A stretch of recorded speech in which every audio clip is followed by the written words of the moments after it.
Avec vous, Wilfried de Villers, bonjour à tous. Welcome back. La Tunisie accueille de nouveau des touristes étrangers malgré les restrictions liées au Covid-19. Quelques 300 Russes sont notamment arrivés hier. Des Biélorusses et des Tchèques sont attendus sur l'île de Djerba aujourd'hui. Des touristes qui devront respecter un protocole sanitaire strict entre la présentation d'un test PCR négatif forcément et un séjour dans des hôtels avec sortie réglementée.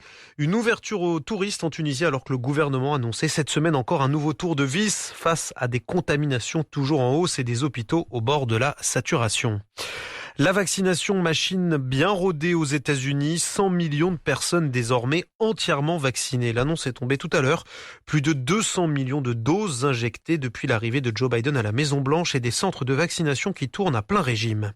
La France, elle aussi, entend accélérer la cadence au lendemain de l'annonce du calendrier de déconfinement. Le président Emmanuel Macron promet l'ouverture à la vaccination pour tous les adultes d'ici la mi-juin.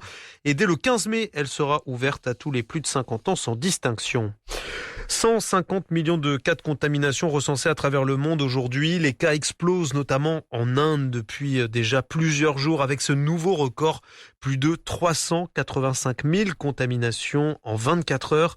Le pays manque cruellement de moyens pour faire face à la crise. Il a reçu ce matin des premières cargaisons d'aide américaine contenant 400 bouteilles d'oxygène et près d'1 million de tests rapides. Vous savez, ces tests antigéniques.